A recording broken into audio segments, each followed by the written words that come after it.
Mets un stop à ton comportement. C'est pas du tout du scrupule, ça n'a rien à voir avec le scrupule, c'est la conscience qui, elle, réagit sainement et vivement face à cette tentation et à cette séduction du malin. Bon. Alors ça, c'est le premier cas. Au début de la conversion, et on remarque un comportement où la personne est vraiment déchirée entre les choix du péché mortel ou du péché habituel et les choix de la grâce et du salut. La phase 2, là on est dans la vie purgative. La conversion est faite, on a coupé avec les habitudes de péché, on a coupé avec le péché mortel volontaire, délibéré, on a coupé avec ça. Là. Ça c'est réglé. Bon, ça, phase numéro 1 est réglée. Pour ceux qui travaillent avec ardeur à se purifier de leurs péchés, des purgatives, et qui vont de bien en mieux dans le service de notre Seigneur Jésus-Christ, il agit de façon contraire à celle de la première règle. Il a vu qu'il n'a pas réussi avec ses attraits grossiers ou ses subtilités. Ben, il va changer de masque. C'est un menteur, c'est un acteur, c'est un séducteur. Alors, le propre du mauvais esprit est de mordre l'âme. T'es pas le saint que tu devrais être. Tu es hypocrite que t'es. Tu dis à tout le monde que tu t'es converti, mais dans le fond, là, regarde comment c'est hypocrite. T'es une double face. Vois-tu, là, tu fais croire au monde, là, puis tu donnes le témoignage de ta conversion. Tu devrais avoir honte. Tu devrais te sentir mal. Moi, à ta place, là, je me sentirais un vrai pharisien. Reconnaissez-vous, là, l'accusateur de nos frères? Il n'a pas réussi par la grosse séduction épaisse. Là, il va nous donner des telles aspirations d'une sainteté mirifique qu'il va nous enlever tout disant, on va dire, ah, ben, c'est bien trop, ça, je ne suis jamais capable de faire ça. Alors, il va nous donner des crises de conscience, parce qu'on est hypocrite, parce qu'on est visage à deux faces. Il va nous donner des troubles de conscience, parce qu'on n'est pas juste. Et là, il va nous donner une tristesse à faire mourir l'âme. Et là, il va dresser les obstacles à la sainteté. Ah! Tu vois, il va nous montrer la sainteté, là, tellement ineffable. Contente-toi donc d'être plus modeste. Sois plus humble. Ambitionne une moins haute sainteté. Reste donc médiocre. Comme ça, tu n'auras pas de trouble. Alors, toute suggestion, faux raisonnement pour empêcher l'âme d'avancer. Il n'a pas réussi à nous séduire, bien là, il va nous mettre des obstacles en grossissant la perspective de sainteté et en faussant notre jugement pour qu'on reste dans la bonne grosse médiocrité, incolore, inodore, sans saveur, où on mijote à petit feu dans la grosse graisse grasse de nos médiocrités. Là, il est heureux. On mijote. Des chrétiens, là, tièdes. Puis il nous encourage à rester tièdes parce que il nous montre la sainteté comme un projet tellement extraordinaire. Tu vois, t'es pas fait pour ça. Pas ce qu'il faut. T'as pas l'étoffe. Alors, reste donc là, dans ta médiocrité. Puis là, tu vas être vraiment humble. Parce que le Seigneur est venu sauver des pécheurs. Bon ben, tiens-toi dans la bonne, honnête moyenne des pécheurs. Puis tu vas être sauvé pareil. Pas de problème. Dieu est tellement bon. Il sert même des arguments de la Bible. Prenez dans les tentations de Jésus au désert. Il a tout pris des passages bibliques. Tout pris des passages bibliques. Car il est écrit que, Jésus répondait, il est aussi écrit que. L'art de Satan dans cette phase numéro 2, c'est de nous servir des arguments tellement convaincants, surtout quand c'est la parole de Dieu. Mais il la cite à moitié, en oubliant qu'il est aussi écrit que. Et c'est comme ça qu'on le démasque, qu'on le déjoue. Et c'est là que l'Esprit Saint vient nous éclairer en nous donnant les réponses, aussi bien sur le plan de la Bible, que les attitudes de courage, de force, de repentance, des inspirations et une paix profonde. Nous montrant que, oui, suivre le Christ c'est difficile, mais non pas impossible. Oui, que la croix représente un mystère douloureux, mais qu'il est annonciateur d'une résurrection et d'une Pentecôte. Alors que Satan lui va dire, écoute, tu veux suivre la croix, je n'ai pas d'objection. Mais n'oublie pas là, que la croix, là, ça veut dire là, que tu vas en souffrir un coup. Puis tu vas avoir pas qu'avoir des éclisses de bois qui vont rentrer dans la chair. Mais tu vas te faire crucifier, tu sais, puis ça fait mal. Il va falloir que tu renonces à ta blonde, puis à tes amis. Puis il va falloir que tu renonces à certains bien-être de vie, puis, tu sais, après tout, c'est quelque chose. Tu n'as pas l'état pour ça. C'est que qu'être un saint, c'est quelque chose. Suivre le Christ, c'est quelque chose.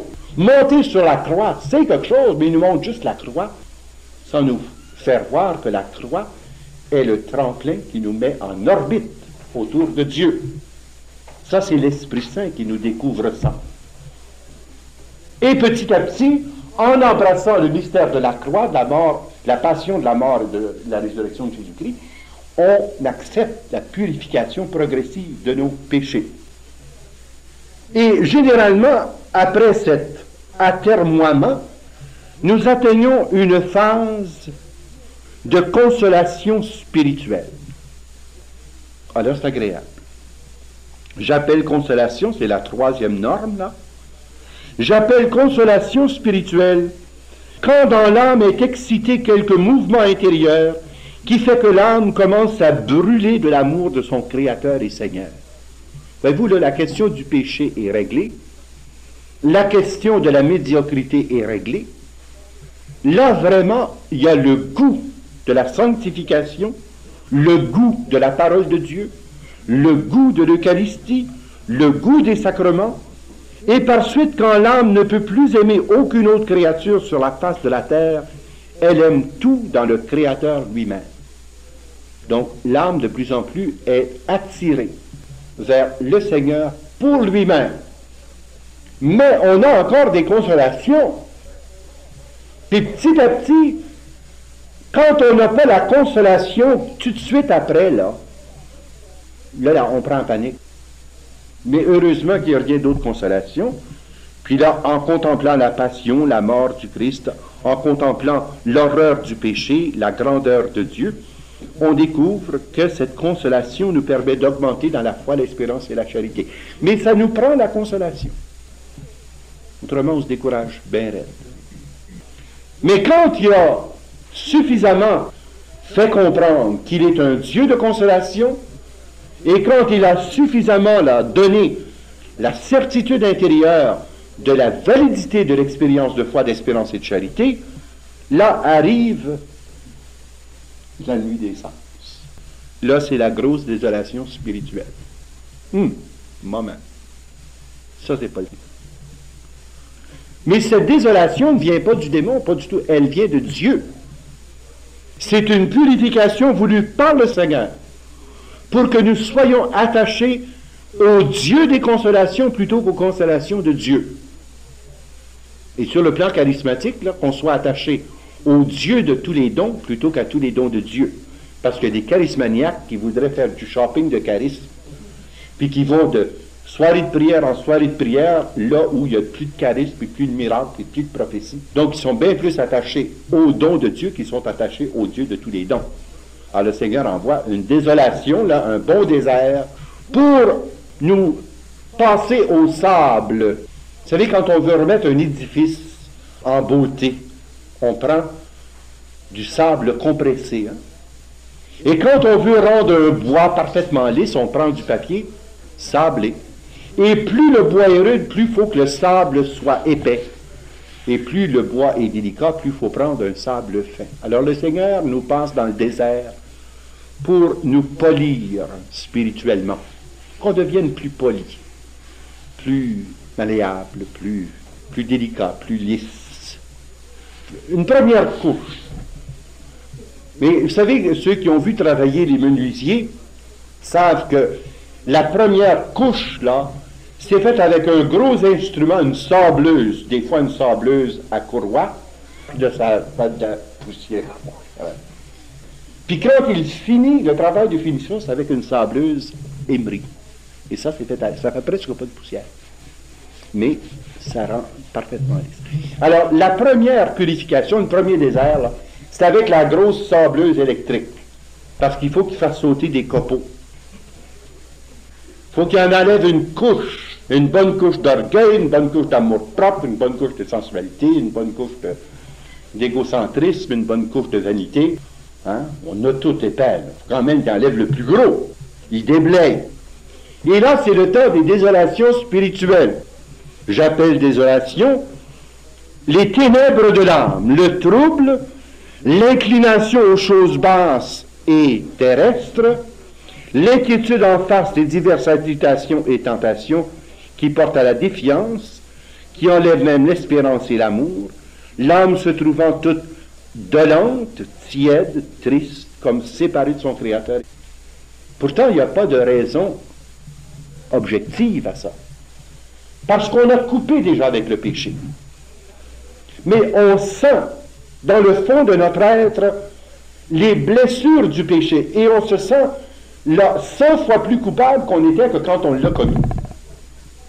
Le Seigneur veut nous donner une véritable horreur du péché.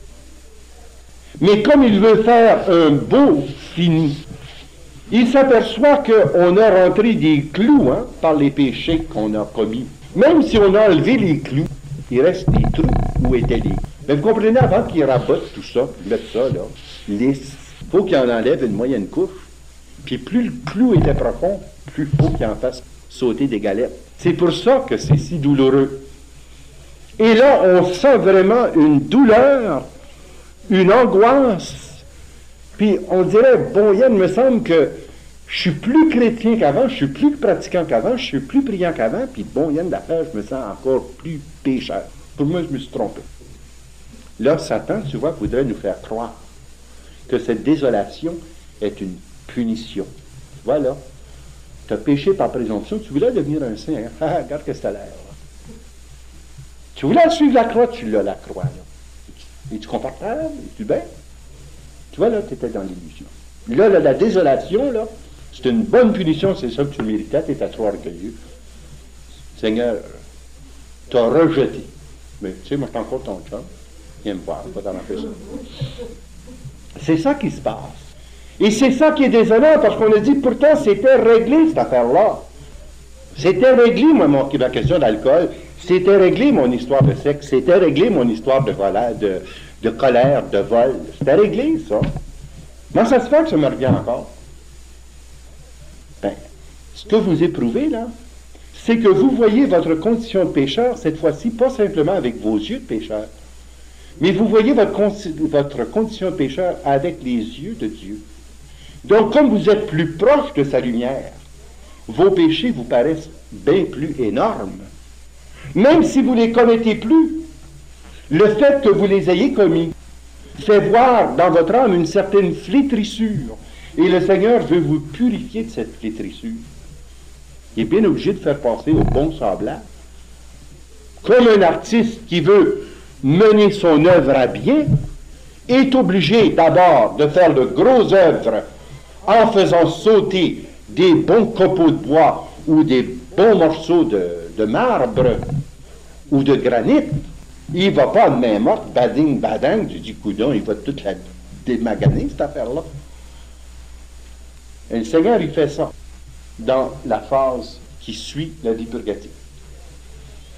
Il en fait sauter des galettes. Puis on a vraiment l'impression, Seigneur, arrête, il n'en restera plus. N'arrête-toi pas. C'est moi qui est en train de te façonner. Prenez par exemple, pour vous les dames qui faites des modèles de robes, vous prenez un morceau de tissu, là, puis vous mettez votre modèle dessus, puis là, vous prenez vos ciseaux, puis clic, clic, clic, clic, clic, clic, clic. Mais gardez tout le tissu là, qui part. Comprenez que la personne qui se voit tout à coup perd tout ce tissu-là, on le voit être tout nu tout à l'heure. Arrête de ciseler. Mais vous savez très bien qu'en coupant l'excédent du matériel, vous allez avoir le modèle tel quel. Puis là, vous allez pouvoir ajuster les morceaux, puis coudre les morceaux, puis ça va donner un vêtement qui a de l'allure. Mais prenez-vous du point de vue du tissu, lui. Arrête, bon, il n'y en reste plus. Hein? Clic, clic, clic, clic, clic, clic, clic, clic. Alors, on se modèle sur Jésus-Christ, il enlève tous les excédents. Quand on veut partir les excédents, on pense qu'on va se faire dépouiller à tout jamais. On ne voit pas le produit fini. On ne voit rien que les galettes qui sautent. On dit, hey Seigneur, piche un autre, t'as grâce, laisse-moi te souffler. Aime-en d'autres. C'est pour me traiter comme ça, là. Franchement, là. Donne-moi une chance de souffler. Alors, durant la nuit des sens, l'on crie, Seigneur, les profondeurs, Seigneur, je crie vers toi. Puis on a l'impression d'être au fond du gouffre. Puis on a l'impression que tout le monde, c'est des cactus qui s'y frottent, s'y piquent. Puis on a l'impression que les choses les plus agréables deviennent dégoûtantes. La prière ne nous dit plus rien, les sacrements ne nous disent plus rien. Le Seigneur veut voir si on va tenir. Viens-tu au sacrement pour les consolations ou pour me trouver moi? Je veux voir là si tu es sérieux dans ton projet de sanctification. Moi, j'ai besoin de purifier la sensiblerie, la partie trop humaine dans ta recherche de Dieu. Il faut faire enlever là, tout ce qu'il y a de trop égocentrique, de trop recherché, de trop maniéré, de trop gesteux, de trop excédentaire. Laisse-moi faire. C'est ça que le Seigneur fait dans la phase du premier désert. Et c'est pourquoi Satan encore tourne le projet contre nous. Regarde, il va te maganer, là. Il est en train de dépersonnaliser, là. Tu passes une phase d'aliénation. Après, t'es aliéné avec ta maudite religion. Tu vois, la religion, ça rend fou. Quand on vient charismatique, on aboutit à l'asile. Ah oui, toi, charismatique, passe à l'asile. Continue pas comme ça, parce que tu vas capoter. Renonce à ton projet. C'est bien que ça n'a pas d'allure. Et ça, c'est le langage que les gens nous donnent. C'est ce qu'on entend partout. Contente-toi donc d'une sainteté plus commune, puis ne te singularise pas. Car il faut rester humble et modeste. Les manifestations de Dieu, c'est pas pour des gens comme vous autres. Ça, c'est pour les saints. Ça, c'est pour les personnes consacrées à l'état contemplatif. C'est pas pour le commun des mortels, ça. Mais qui parle? C'est-tu l'Esprit de Dieu ou le malin? Puis il parle par des bouches fort autorisées. Il parle par des personnes à ceinturon rouge puis à calotte violette. Il peut parler par n'importe qui. Toujours pour nous dissuader. Et c'est d'autant plus douloureux que ça vient de personnes qui, normalement, devraient être des animateurs, des zélateurs, des promoteurs de sainteté. Il dit, voilà, écoute, il faut avoir les deux pieds sur la terre, là. Puis tu vois, là, la sainteté comme ça, là, ça, c'est pas pour toi, ça. Renonce à ça. Tu es dans l'illusion par sa tête. Tu lis la Bible, tu la comprends tout croche, puis tu penses que le Seigneur te parle. C'est pas le Seigneur qui te parle, c'est toi qui interprètes tout de travers. Le Concile Vatican II nous a rappelé que nous sommes tous appelés à la sainteté. Mais Satan est obligé de jouer le contraire. Alors il nous fait croire que la nuit des sens, c'est la punition de notre sottise, et que c'est notre orgueil spirituel qui nous a plaqués dans cette situation-là, donc il faut renoncer. Alors que le Seigneur, lui, nous dit, il n'y a pas de nuit si noire qui ne soit suivie d'un matin. Persévère. De l'autre côté du désert, il y a la terre promise. Et là, je t'attends avec la plénitude de mon esprit. Esprit de paix, de douceur, de bonté, de patience, enfin, de tout ce qui aurait été débarrassé là, par la nuit des sens. D'où Saint Ignace conclut, en temps de désolation, il ne faut jamais apporter de changement, mais persévérer fermement et avec confiance dans les propos et déterminations où l'on était le jour qui précédait cette désolation. Vous avez connu des consolations dans la vie purgative? Changez pas d'allure. Ce que vous avez décidé, faites-le même dans la désolation. Vous aviez décidé de faire une heure de prière, continuez à faire une heure de prière. Vous aviez décidé de recevoir les sacrements à telle fréquence, continuez à le faire. Ne changez jamais, en temps de désolation, ni votre programme de vie, ni votre orientation de vie, ni quelque décision que ce soit, car, comme dans la consolation, c'est plus le bon esprit qui nous guide et nous conseille, ainsi dans la désolation, c'est souvent le mauvais, par les conseils de qui nous pouvons trouver seulement que la route de la désolation finale, c'est-à-dire la mort de l'âme. Alors, n'écoutez pas les conseils qu'il vous propose aux heures de désolation. Restez ferme dans votre propos, Ne changez pas d'état de vie, ne changez pas d'orientation, ne changez pas de programme. Aux heures de désolation, c'est pas le temps. C'est pas le temps. Restez ferme, continuez, et vous verrez alors qu'est-ce qu'il y a à faire. Nous sommes tous appelés à la sainteté. Si dans la désolation, nous ne devons pas changer les résolutions antérieures, c'est-à-dire ni notre programme de vie, ni la fréquence des sacrements, ni les règles d'action, il dit on doit profiter à ce moment-là pour nous changer nous-mêmes vigoureusement, pour faire front à la désolation elle-même. Toujours le principe de base, agere contra. Parce que j'ai le dégoût de faire 1 heure d'oraison, j'en ferai 1 heure et demie. Parce que j'ai le dégoût de communier 3 fois par semaine, je communierai 5 fois par semaine. Parce que j'ai le dégoût de me confesser 2 fois par mois, je me confesserai 3 fois par mois. C'est ça qui est le principe de Saint Ignace, voyez-vous. C'est que, au fond, c'est le principe qu'on lit dans le livre d'Esdras et Néhémie. Hein? Si tu veux la joie du Seigneur, il faut chanter pour ça. Si tu veux la joie du Seigneur, il faut prier pour ça. Si tu veux la joie du Seigneur, il faut aimer comme ça. Si tu veux la joie du Seigneur. Voyez-vous, ce n'est pas d'attendre d'avoir la joie pour le faire, mais de le faire afin d'obtenir la joie. Il y en a qui pensent que je me mettrai à chanter, moi, quand j'aurai la joie du Seigneur, pas avant. Mais non. Si tu veux la joie du Seigneur, il faut que tu te mettes à chanter tout de suite. Si tu veux la joie du Seigneur, il faut te mettre à danser tout de suite. Si tu veux la joie du Seigneur, il faut te mettre à aimer tout de suite. Et en le faisant, la joie du Seigneur va t'envahir. Alors c'est ça qui est le principe de Saint Ignace. Profitez des temps de désolation, non pas pour changer votre programme, mais pour travailler sur votre tempérament puis votre caractère. Pour travailler sur votre intelligence, votre volonté, votre affectivité. Faites sauter des copeaux. Collaborez avec la grâce. Seigneur, tu veux m'enlever ça? Je vais te donner le double. Seigneur, tu veux m'enlever telle autre chose? Je vais t'abandonner. Tu me demandes mon manteau? Je vais te le laisser aussi, mon vêtement. Tu me demandes mes chaussures? Je vais te donner mon manteau. C'est ça qui est l'idée. Que durant ce temps de désolation, il faut vraiment en profiter pour travailler sur soi-même. Par exemple, dit-il, on insistera davantage sur la prière, sur la méditation, et on s'examinera sérieusement et on donnera plus de place à la pénitence dans une mesure convenable. Il ne faut pas non plus exagérer, mais c'est un temps où on donne plus d'attention à l'ascèse. Alors c'est pour ça que les temps de désolation deviennent vraiment des moments de grâce. Et il y a un principe ici qui est énoncé dans la sagesse ignatienne.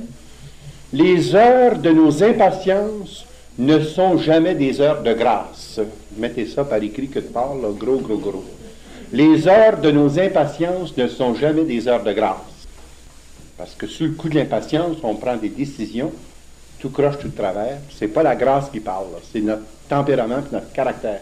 Ça va pas assez vite, on voudrait pousser dans le dos du Seigneur pour que ça marche mieux. Il a besoin de conseils, lui aussi, et on se charge de lui en donner. Donc, les heures de nos impatiences ne sont jamais des heures de grâce. 7e règle de Saint Ignace. Celui qui est dans la désolation doit considérer comment le Seigneur l'a abandonné en épreuve à ses forces naturelles. Vous prenez la vraie mesure de vous-même. Vous pensiez déjà très vertueux, vous ne l'êtes pas tant que ça. Vous pensiez déjà très patient, vous ne l'êtes pas tant que ça. Le Seigneur nous oblige à prendre vraiment la mesure de ce que nous valons quand nous sommes laissés à nos forces. Pour que lui puisse résister aux diverses agitations et tentations de l'ennemi.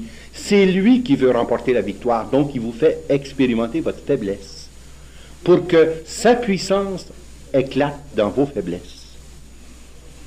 C'est lui qui veut remporter la victoire, car il peut, avec le secours divin qui lui reste toujours, même s'il ne sent pas clairement, car le Seigneur lui a enlevé sa grande ferveur, son amour senti et sa grâce intense, lui laissant cependant la grâce suffisante pour le salut éternel.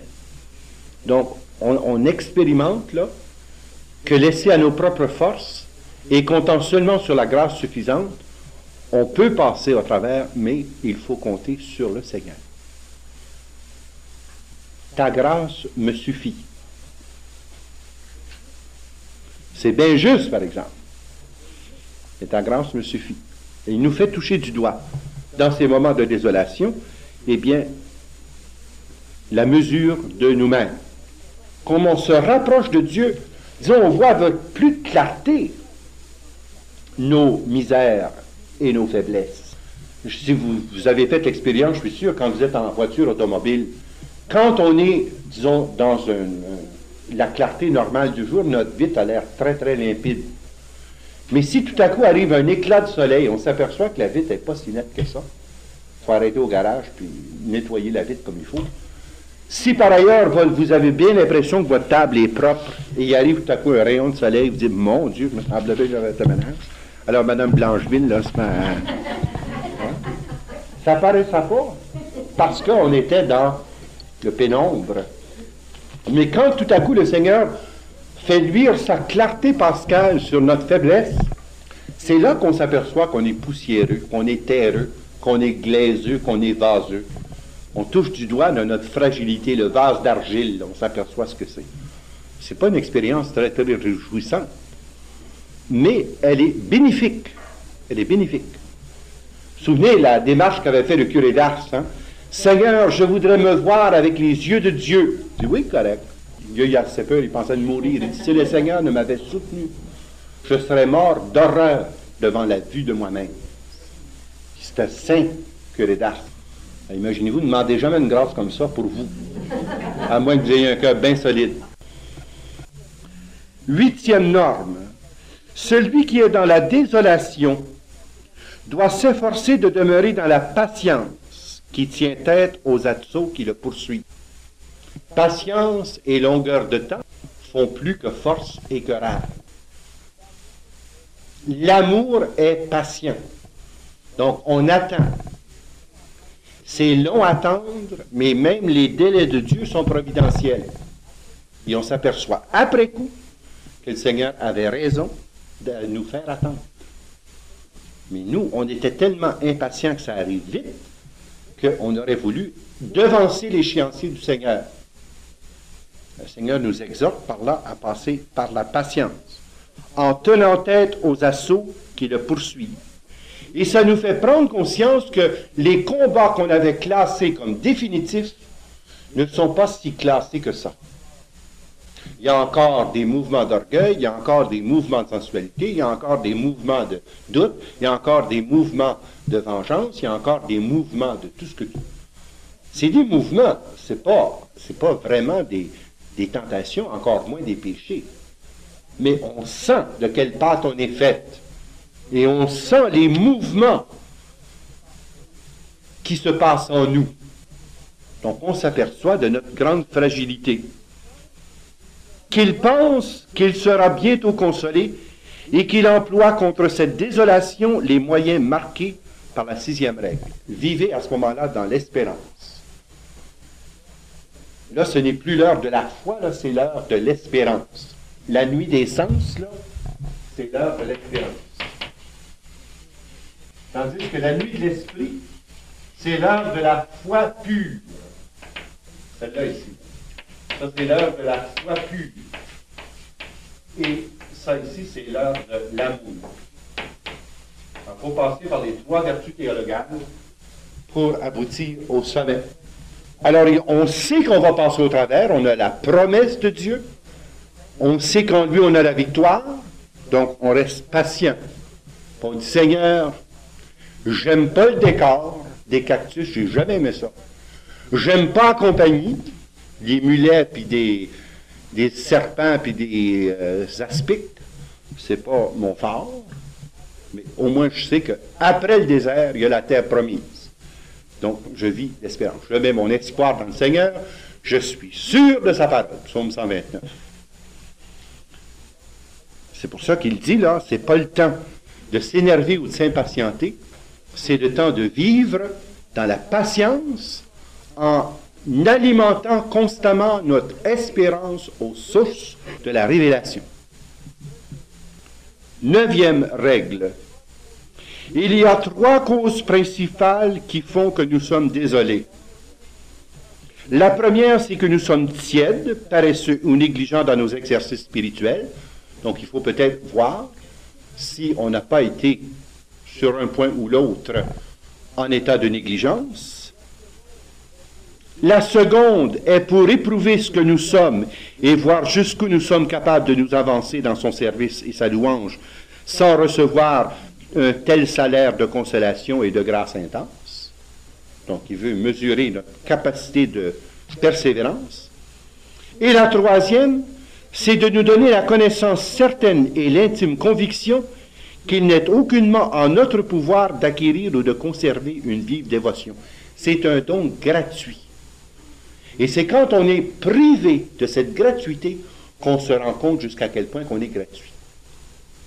C'est incroyable. Vous savez, c'est le même phénomène que sur le plan physique. Vous prenez pour acquis que vous respirez normalement. Hein? Pensez jamais, merci Seigneur que je puisse respirer. Mais supposons que vous êtes pris d'une bronchite asthmatique pendant 3-4 mois, là. Ou bien que vous êtes pris d'une crise cardiaque aiguë, puis là, chaque souffle demande un effort tellement douloureux. Vous bénissez le ciel, Seigneur, merci de pouvoir respirer. Mais quand on respire normalement, sans problème, on ne pense jamais que c'est gratuit, la respiration. On prend pour acquis que c'est normal. Donc, je suis vivant, je respire. Oui, mais il y en a qui sont vivants, mais qui respirent mal.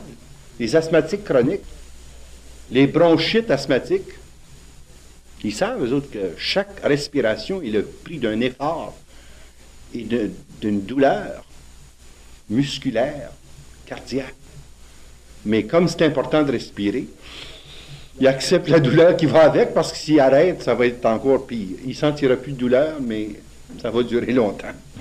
Alors, c'est mieux de passer par l'épreuve de la respiration douloureuse que de ne pas respirer du tout. C'est un peu la même chose. Donc, examiner les causes principales pour voir où se situe le problème. Est-ce que c'est dû au fait que j'ai négligé ma vie spirituelle? Est-ce que c'est dû au fait que le Seigneur veut éprouver ma persévérance? Ou si c'est le fait que le Seigneur veut vraiment me faire voir jusqu'à quel point tout est gratuité? Enfin, c'est pour que nous n'allions pas nicher sous le toit d'autrui, en élevant notre esprit en quelque superbe ou vaine gloire. C'est drôle comme ça démolit les tentations d'orgueil. Ça dégonfle les ballons d'hélium.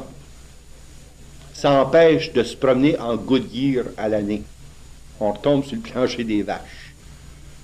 On n'a pas le temps de faire d'exaltation spirituelle dans les heures de désolation. Donc, on n'est pas porté à se prendre pour un autre. Évidemment, c'était peut-être pas courant en ce temps-là, l'expression se prendre pour un autre. Il dit, pour que nous n'allions pas nicher sous le toit d'autrui. L'équivalent moderne, ça veut dire pas se prendre pour un autre. On se voit tel quel dans la vérité, et l'humilité, c'est la vérité. Donc voilà ce qui peut nous aider à discerner. Et quand on a identifié la cause, on reste bien en paix. Parce qu'on peut maintenant prendre une attitude qui va corriger notre caractère, notre tempérament, et qui va nous permettre vraiment de croître dans la foi, l'espérance et la charité, et dans le cas ici, surtout, miser sur l'espérance, parce que le Seigneur nous prépare quelque chose de mieux. 10e règle. Celui qui est en état de consolation doit penser d'avance comment il fera aux heures de désolation qui viendra plus tard, et acquérir de nouvelles provisions de force pour alors. Voyez qu'il est prudent. Hein?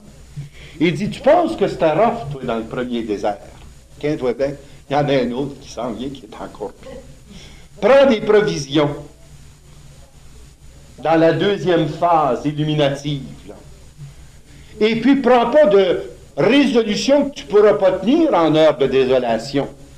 Parce que quand on est sous la foudre de la grâce illuminative, mon cher ami, on est prêt à sauver le monde, on est prêt à faire 4 heures d'oraison, on est prêt à faire toutes sortes de choses. On se fait un programme ici pour géants.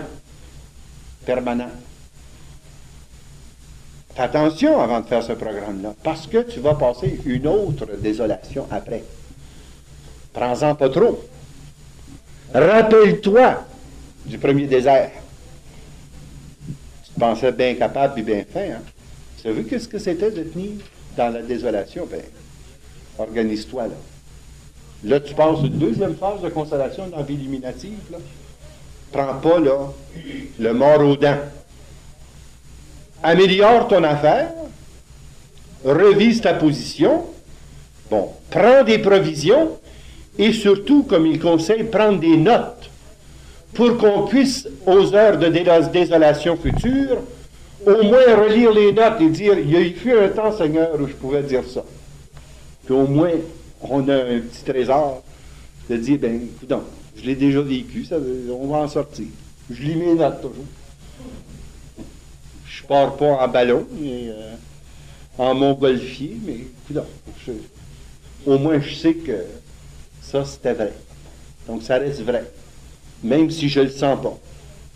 Que celui qui est en consolation pense comme il fera aux heures de désolation qui viendra plus tard, et acquérir ainsi de nouvelles provisions de force pour alors. Donc, ça nous aide, là, à nous situer pour ne pas, encore une fois, partir en grande parce qu'on est dans la phase éliminative.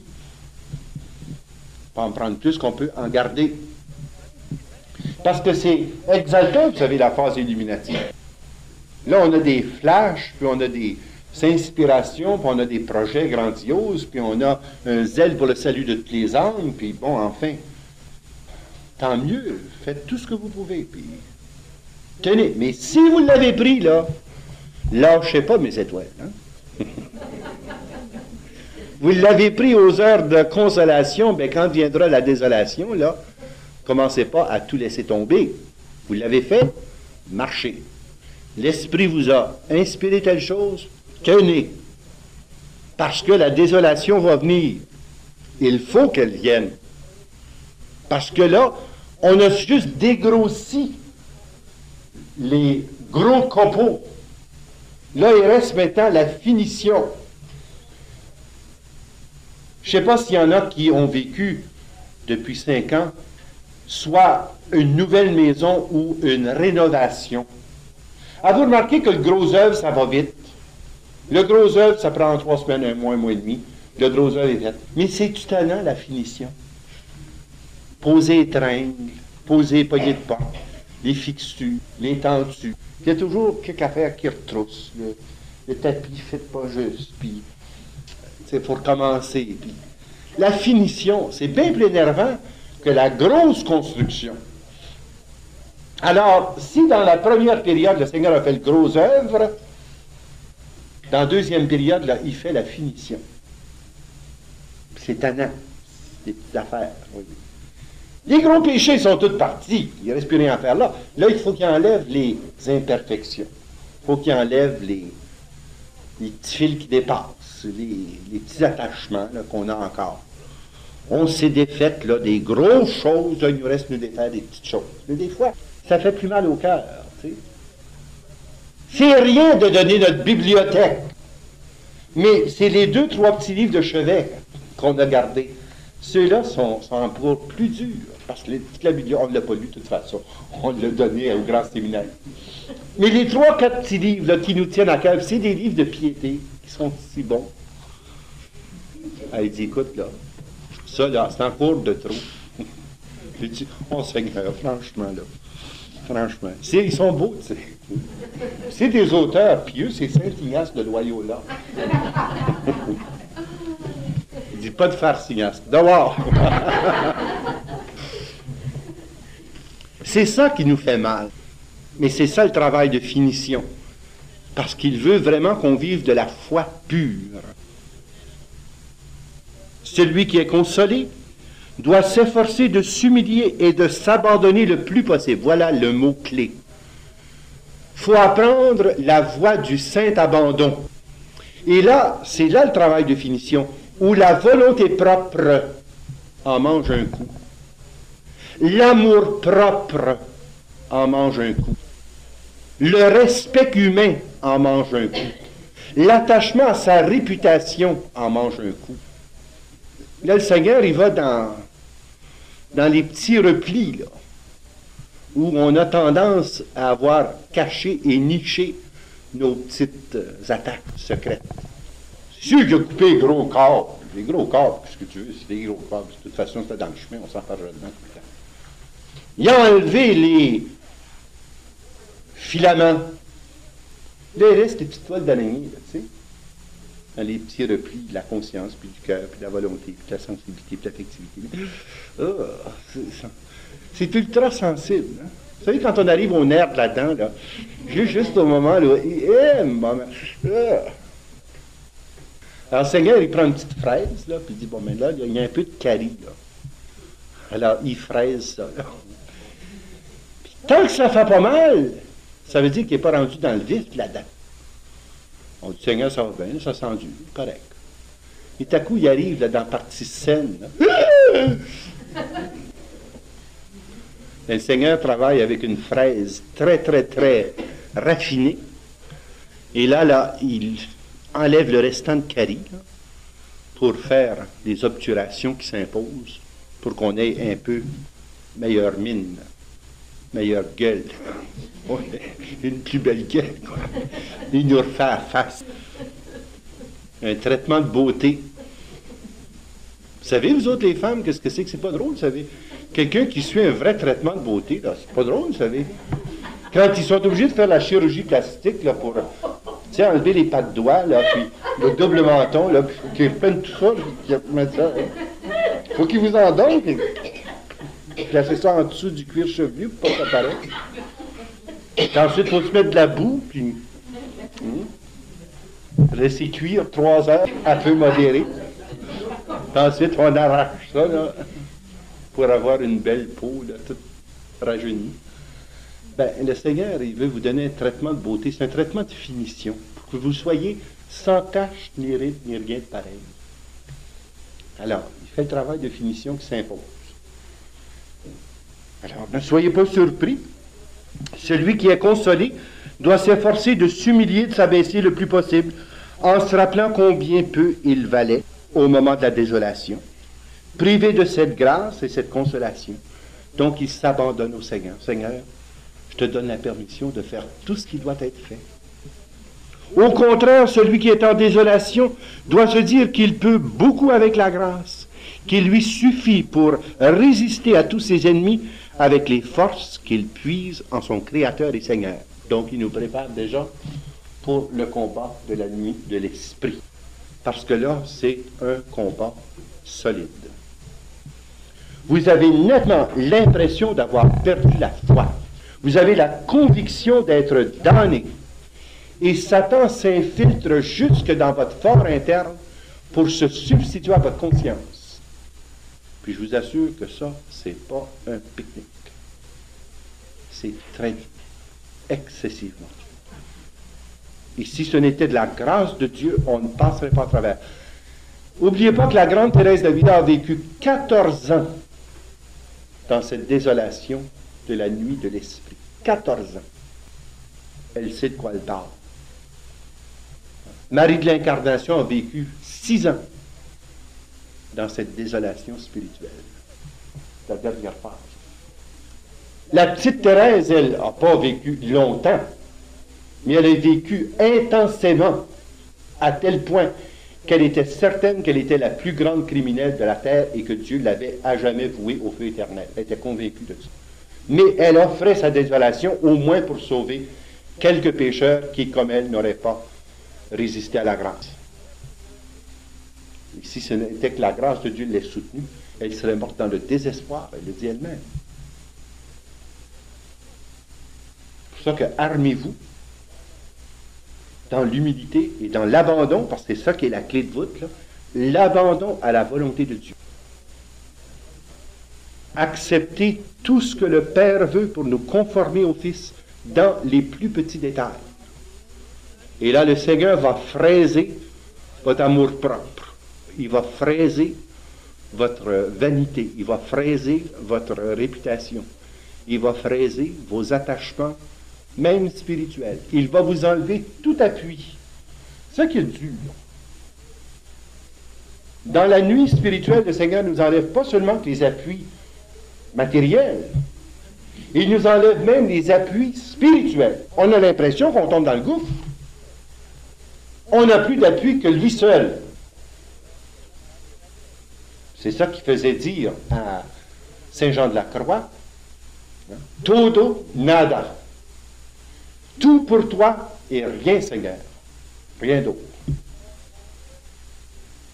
Tout en toi et rien pour moi. Todo nada. C'est toujours ça qui revenait dans sa nuit profonde, la nuit de l'esprit. Le Seigneur veut qu'on s'appuie sur lui et sur lui seul. Même pas avec l'appui sensible d'un bon directeur spirituel, d'un bon auteur spirituel, d'un soutien moral. On vit ça seul, avec Dieu seul. C'est pour ça que c'est si dur. Seul avec Dieu seul. De sorte que les gens qui jusque-là étaient pour nous source d'inspiration, source de soutien, même ceux-là, le Seigneur les enlève. On voudrait les rencontrer, on ne peut pas les rencontrer. Ceux sur qui on comptait, tout à coup, on apprend qu'ils sont morts, qu'ils ne peuvent plus nous conseiller. On tombe seul avec Dieu seul. Et plus on avance, plus ces appuis-là disparaissent. Pour qu'on n'ait plus d'appui que Dieu et Dieu seul. Dans la foi pure et dans un amour total, qui ne reste plus entaché d'égoïsme ou de satisfaction personnelle. La 12e étape. Là, je ne veux pas choquer personne. Hein? C'est Saint Ignace, là. Blâmez-moi pas. L'ennemi se conduit exactement comme une femme. Mais entendez, là, hein? Pas vous autres. Il parle des femmes séductrices, là, des femmes de mauvaise vie, des femmes qui cherchent à impressionner et à séduire les hommes. C'est pas vous autres. Vous êtes des vertueuses femmes, des saintes femmes de l'Évangile. Alors, prenez pas ça en mauvaise part. Saint Ignace parle ici là, des femmes de petite vertu. L'ennemi se conduit exactement comme une femme de petite vertu, puisqu'il est faible par contrainte et fort de prétention. C'est pas vous autres, ça. Car le propre d'une femme qui se bat avec un homme, c'est de perdre courage et de prendre la fuite quand l'homme lui tient tête résolument. Au contraire, si l'homme commence à fuir et se laisse démonter, la colère, la vengeance et la férocité de la femme sont très grandes et sans mesure. Évidemment, il ne s'agit pas de vous autres, parce que vous n'êtes pas de même. Mais, c'est ça, puis c'est les femmes aussi de mauvaise vie, là. Ça n'a rien à voir avec vous autres. Mais, sachez, et ça, je pense que votre expérience le confirme, vous avez connu des femmes comme ça. Une femme, là, qui vraiment se met à se venger et qui se met à vouloir craquer un homme et le déposséder, le mettre dans la rue, il n'y a pas de limite à ses ruses, il n'y a pas de limite à sa vengeance, il n'y a pas de limite à sa haine. L'Écriture nous dit même qu'elle est comme cette furie déchaînée de l'enfer. C'est pour ça qu'elle dit, méfiez-vous de la femme méchante. Parce qu'il n'y a rien à son épreuve. Une fois qu'elle se met en tête de ruiner tel homme, elle va prendre tous les moyens, coûte que coûte. Ça prendra 20 ans, ça prendra 30 ans, ça prendra 40 ans. Je vais l'avoir.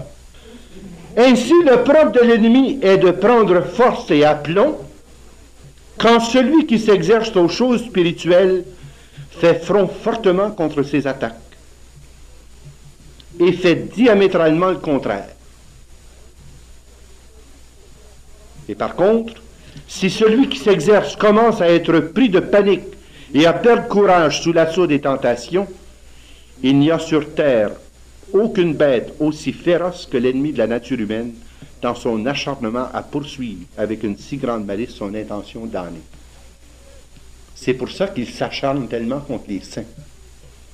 Alors le fait que vous ayez un plus grand nombre de tentations et des tentations plus fortes ne veut pas dire que vous avez rétrogressé dans la vie spirituelle. Ça veut dire que lui, le paresseux, par excellence, est prêt à se déchaîner tant qu'il peut pour vous empêcher d'atteindre la sainteté. Donc, réjouissez-vous, soyez dans l'allégresse. Si vous mettez tous les démons en diable, c'est que vous glorifiez drôlement le Seigneur. Je dirais même, c'est l'idéal de la vie chrétienne, c'est de garder le démon en diable, en le déroutant complètement. Tu ne gagneras pas, la victoire de Jésus est contre toi. Alors il va s'acharner. Il ne s'acharne pas sur des gens qui sont déjà pervertis. Voyons, il n'y a pas de temps à perdre. Ceux-là, ils vont gaiement leur chemin. Pas de problème, ils se donnent tout seuls. Pas de temps à perdre avec du monde de même. Il va s'acharner sur des clients qui valent la peine. D'abord, les anciens clients, qui étaient des bons clients. Il dit, écoutons, tu as déjà été un bon client. Il essaie de revoir notre clientèle. Ou encore, quand il sait que vous allez faire du ravage à son territoire, vous comprenez qu'il ne vous laissera pas faire. Plus il s'acharne, plus il est en train de dire, tu es dangereux, content d'être dangereux. D'abord, ce n'est pas dans ma force, c'est dans la force du Seigneur. Puis s'il prend la peine de se déplacer avec ses hordes, c'est donc que je suis certainement sur la bonne voie, parce que si j'étais sur la mauvaise voie, il ne se forcera pas tant que ça. Il est tellement paresseux de nature qu'il ne se force pas sans être obligé de se forcer. Il le fait faire par les autres, il le fait faire par la publicité, il le fait faire par la télévision, il le fait faire par tout ça. Sorte de niaiseries, des films, des revues. Quoi qu'il se dérange. Les hommes le font à sa place. Ils font le gros profit en plus. Rien là. Mais quand lui prend la peine de se déranger, alors ça va mal, son affaire. Son territoire est menacé. Son règne est sur le point de crouler et vous devenez sur sa liste l'ennemi numéro 1. Tant mieux! Tant mieux, Seigneur. Évidemment, c'est achalant. On a une certitude profonde, c'est qu'en Jésus est la victoire, en lui est le salut. Et que finalement, ce désert de la nuit de l'esprit débouche sur la vie unitive. Donc, ça vaut le coup. Tenons ferme, car le Seigneur nous fait entrer alors dans le jardin de délices qui est décrit dans le Cantique des Cantiques, lorsqu'on parle du jardin scellé, où le Seigneur nous introduit dans l'intimité et la douceur de cette chambre nuptiale, où lui, le Seigneur, nous baisera du baiser de sa bouche. Là, c'est le Cantique des Cantiques qui devient une réalité de vie. Alors que ça ne vous effraie pas devant la férocité du démon. Il peut japper, il peut rugir, mais il ne peut pas mordre. Parce que le Seigneur l'a édenté. Il ne va pas avoir des bonnes mâchoires, il ne reste plus de dents. Ça a été réglé dans l'autre. Alors même si un chien rugit fort, s'il n'y a plus de crocs, il n'y a plus de dents, il va peut-être en prendre une mordée, mais c'est qu'un paquet de mâchoires, ça va faire mal. Mais ces crocs ne rentrent pas, il n'y en a plus de crocs. Il était denté. Rendu là, Satan était denté. On dit, écoute, là, promène-toi pas de dentier, tu n'as pas l'air fin. La tactique par excellence, c'est de mépriser le démon. Surtout pas de paniquer. C'est une poussière d'orgueil. C'est une créature déchue. Puis vous pouvez vous moquer de lui souverainement. Car si vous êtes sous le sang de l'agneau, sous le signe de la croix, sous la protection de la Vierge Marie, il ne peut rien contre vous. Il a beau rugir, il a beau rôder, il a beau faire tout étant, vous êtes déjà dans l'enceinte de la tendresse et de la miséricorde de Dieu. Donc, soyez bien calme, bien tranquille. Et si ça change tant que ça, c'est des bonnes nouvelles, parce que vous faites du tort à son royaume. La 13e norme. Sa conduite peut aussi se comparer à celle d'un séducteur. Ah là, il prend sa vengeance, voyez-vous. Tout à l'heure, il a parlé qu'il était comme une femme. Là, il parle comme un séducteur. Vous savez, Roméo sans escabeau, là? Roméo sans escabeau n'a qu'une voix chaude. Madame. Personne ne vous comprend, madame. Mais vous faites tellement pitié, madame. Votre mari ne vous comprend pas, madame, mais moi, je vous comprends. Venez, je vais vous donner la consolation que aucun homme n'a su vous donner. Alors, si vous saviez comme je vous comprends. Sa conduite peut aussi se comparer à celui d'un séducteur qui veut agir en cachette sans être découvert. Et au contraire, il lui déplaît beaucoup quand la fille révèle à son père ou la femme à son mari les paroles frivoles à son intention perverse, car il en déduit facilement qu'il ne pourra pas sortir de l'entreprise commencée. Donc, il a l'art de dire, ce que je te confie là, c'est pour toi seul. N'en parle pas à ton confesseur. Il n'est pas en mesure de comprendre, il n'est pas aussi avancé que ça. N'en parle pas à ton directeur spirituel, parce que pauvre homme, dans ce temps-là, au grand séminaire, il n'enseigne pas ces choses-là. Toi, là, tu bénéficies de grâces tellement merveilleuses. Tu vois? Tu es tellement plus avancé que ton directeur spirituel, tu es tellement plus avancé que ton confesseur que va pas lui dire ces secrets que je te révèle, parce que toi, tu fais partie d'une élite bien spéciale. Le Seigneur a posé sur toi ses yeux avec tant de délicatesse que tu es unique. Tu es la fine fleur d'Israël. Tu es la gemme des perles rares. Tu es la margarita, la perle fine, satinée. Alors, surtout n'en parle pas. Ainsi, l'ennemi de la nature humaine, quand il tente une âme juste de ses ruses et de ses insinuations, veut et désire qu'elle soit reçue et tenue en secret. Ça, c'est sa tactique. Ça, c'est entre moi et toi. C'est des grâces tellement privilégiées, tellement intimes, que personne n'a le pouvoir de discerner quelle âme exceptionnelle tu es. Alors, parle-en. Ni à ton directeur, ni à ton confesseur, ni à ton conseiller. Les autres sont des communs des mortels. Toi, tu es tellement plus avancé que ça. Mais quand celle-ci les découvre à son confesseur ou à quelque autre personne spirituelle qui connaît ses astuces et ses ruses, cela lui déplaît beaucoup. Je comprends. On y arrache son masque. Le Roméo sans escabeau apparaît comme Dracula sans ses bas. Alors imaginez-vous que c'est pas riche. Car il conclut qu'il ne pourra réussir dans son entreprise pernicieuse, puisque ses astuces évidentes sont maintenant découvertes. Il ne peut pas tolérer la lumière. C'est pour ça qu'il demande que les choses soient faites dans le secret, que ça soit fait à la cachette, que ça soit fait en dessous de la table, que ce soit réalisé là, en dessous de la couverte. Pas alerter des consciences trop fragiles, il ne faut pas. Faites ça en dessous, ça paraît pas. Très bien, pas de problème. Vous êtes une âme exceptionnelle. Les normes générales ne s'appliquent pas à vous. Il faut le démasquer. 14e et dernière norme. De même, il fait comme un chef de guerre pour vaincre et rafler ce qu'il désire. Car comme un capitaine et chef d'armée établit son camp, et après avoir observé les forces et les positions d'une citadelle, l'attaque toujours par le point le plus faible. Ainsi fait l'ennemi de la nature humaine. Et il va toujours vous prendre par le côté le plus faible. Et c'est pourquoi il faut que vous preniez l'habitude de laisser la puissance de Dieu éclater dans vos faiblesses. C'est pas tout de reconnaître ses faiblesses. C'est que la moitié du travail, ça. C'est de faire éclater la puissance de Dieu dans vos faiblesses.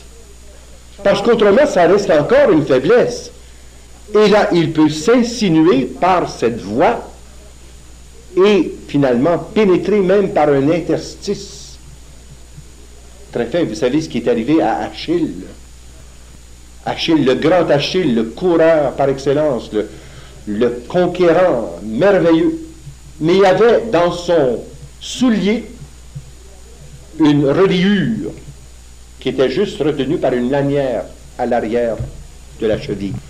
Il était imprenable, sauf qu'il y avait le tendon à découvert.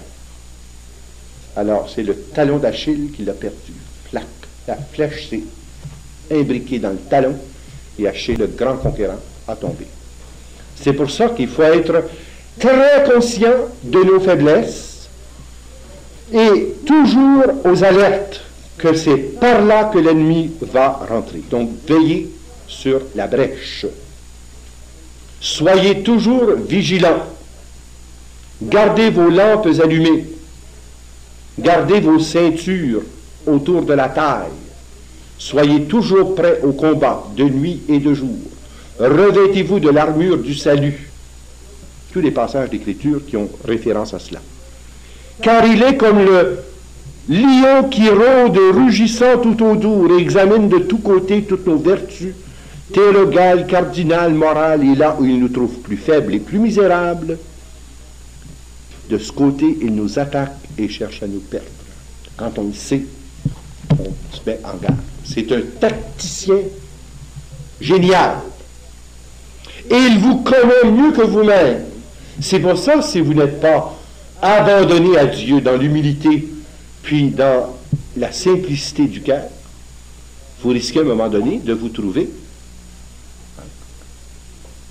une faille à découvert. Et votre armure, si puissante soit-elle, peut laisser ouvert ici une échancrure.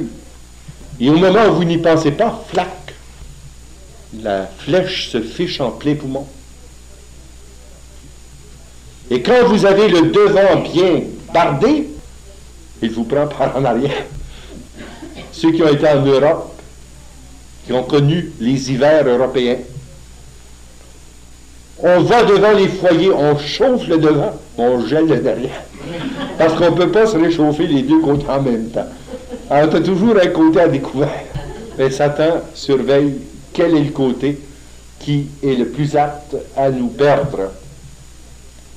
Et on est parfois tellement occupé à se réchauffer au bon feu de l'esprit qu'on ne pense pas qu'on est en train de laisser notre arrière à découvert. Très bien.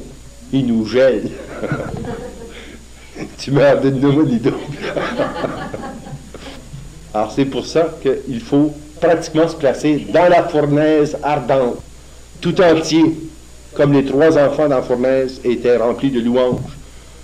Il n'y avait pas danger qui gèle ni le devant ni le derrière. Il était dans la fournaise au complet, à feu égal tout le tour.